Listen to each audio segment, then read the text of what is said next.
Hey guys, I figured I'd give you a little update on what's going on. Well, I recently bought me one of these things right here, voltage regulator from Mechman. Absolutely 100% recommend you get it from Mechman. I mean, these guys did absolutely everything when it comes to packaging it up. It came with the relay, the wiring harness for the relay. Also, it came with this dual pin plug right here that goes to the alternators, which I happen to have this style right here. Now, on this right here, it shows that being your negative, that being your positive fields. Now, when it comes down to this over here on the back of this alternator, you got these two green wires, one with, let me see if I can't get a clear picture or view of it, but one of these wires has a stripe on it. Don't really worry about that. I mean, you're not going off of the color per se. Like Mechman says, go off of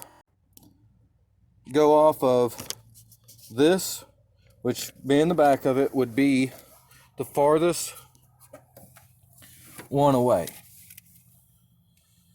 And then the closest is your positive. All right. Now, what I did was I went through and I pulled that little black piece that kind of covers up the wires that supposedly gets rid of the ground noise. Well, I went ahead and pulled all that off and then tested which one was which just to make sure. But like Mechman says, the one closest to the passenger side is your positive. The one closest to the engine over here is going to be your negative. Now, as you see, I left all my factory wiring in place and then just added this right here. But the whole reason for me doing this right here, putting this box in, was because my alternator is controlled by my PCM back here.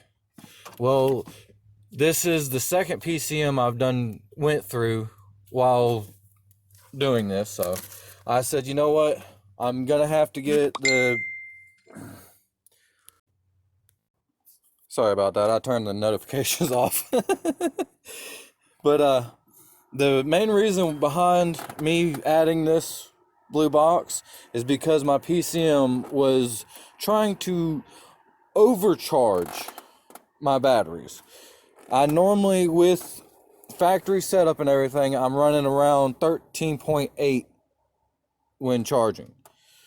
Well, sure enough, the other day I had it go up to 19 volts. I mean, absolutely uncalled for at 19 volts.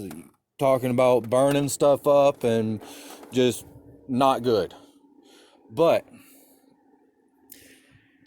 it happened again, and I said, I can't do it no more. I'm not trusting that PCM, and I'm not buying another PCM unless it's completely gone. Well, the only fix for that is this blue box. Now, I am planning on upgrading to a high output alternator. I've looked at several companies like Autotech, Brandex, CES, and truthfully, they are all around the same prices. So what I did was I went with the one that just kind of suits me a little bit easier, and I can be able to customize some. But I mean, you can kind of do that with all of them.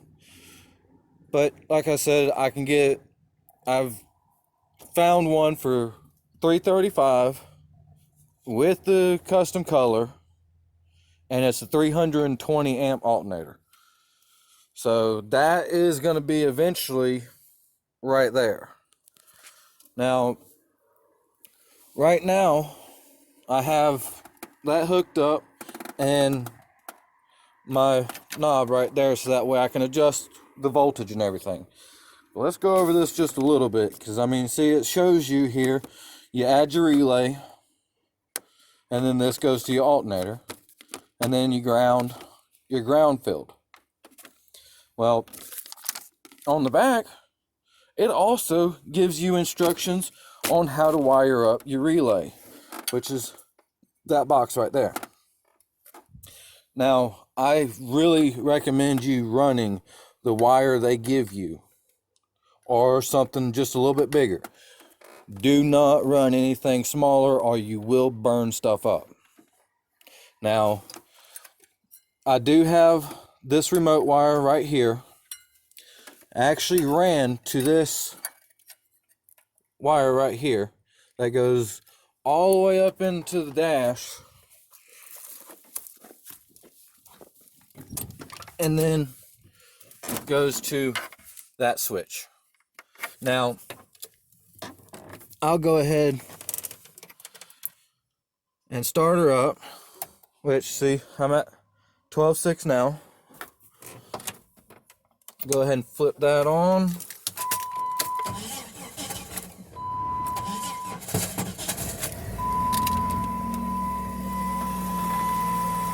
And there we go, 14.1, and here pretty soon it will change to 14.2. But this right here has stopped my alternator from going crazy and wanting to overcharge. And it is extremely slick and muddy out here right now. That's what just happened. I about dropped all y'all. But I felt like I needed to be able to give y'all a little heads up on what's going on and how everything's going. So there's the blue box.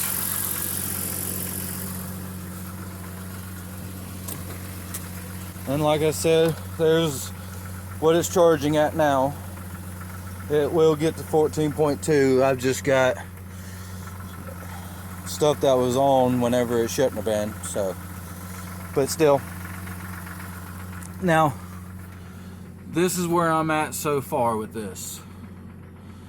Yes, it's still in progress. I still haven't loaded the back sub over there, but it is all pretty much done except for the face, or the front baffle, where I'm going to put the port at. If you look there, I've got me a North Star 190 on that side, North Star 190 on that side, and then there's the MD 12K 0.5 stable edition. And as you see, I've got plenty of room up underneath there. Now, this got destroyed from my no-wall build, so my handle doesn't exactly work very well. Trying to do this one-handed sucks. There we go. But yeah, there's the MD12K. Right now I'm just running single runs to it. And then I got my 8 gauge running out into the box.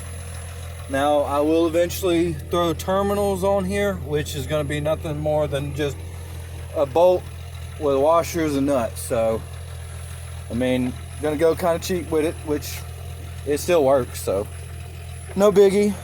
But yeah, if you look, I have like no clearance. Let me turn that on. Yeah, I have like no clearance there and no clearance there.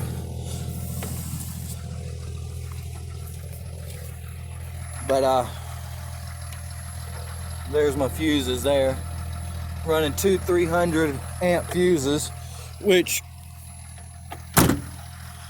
this one actually, the amp calls for 600 amp fusing for musical build, and that's where I'm sitting at now. like I said,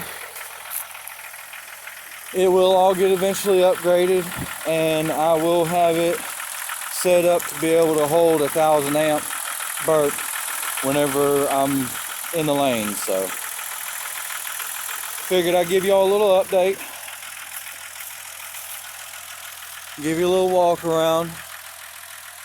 Yeah, she's not the prettiest, but she definitely does what she needs to do. I've got to get rid of a couple of these stickers, like that one there. I don't run them no more. I still have this under the hood from the fusing. I did run the SPL cartel knobs from full tilt, but it ended up taking a crap on me, which, I mean, it was one of the original versions, so I can't really complain. And I've got Ed Lester, Sparked Innovations, Kyle Ruckersfer with straight clipping and DVS designs, and this is the knob I'm running now from Slam Panda, which is this beautiful thing right here. Look at there. Beautiful. Got my matching leads, and then what I did was I had them run. Oh, I have it disconnected right now because I don't have the amps hooked up. Oh, hold on. There we go. There we go. Yeah, it's reading at 14.1, so a little discrepancy between the front and back, but I mean, 0.1 volts is not that bad, so. But yeah, there's a beautiful knob there with the UV lighting behind it, so at night this thing lights up and is absolutely beautiful.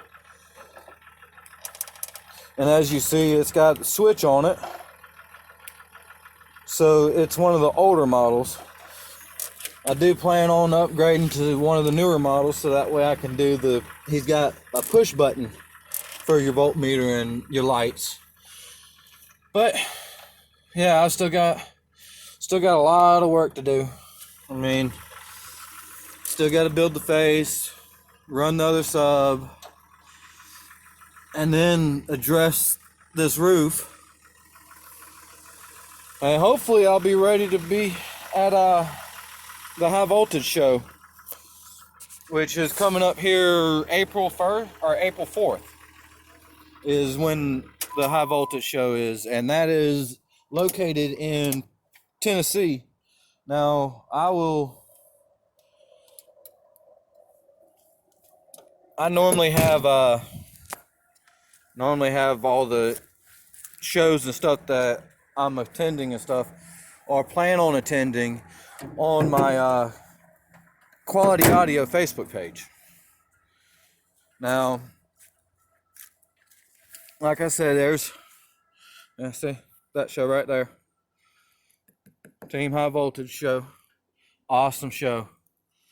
Now, I normally go to the mini trucking nationals over in Maggie Valley, but they sold out within the first 2 hours for registration, and I don't think I want to be outside the field. I mean, with the equipment that I'm running and just the amount of people that's going to be at the high voltage show, I'd rather not take a chance. But I mean, you never know, things could change. Could be showing up there.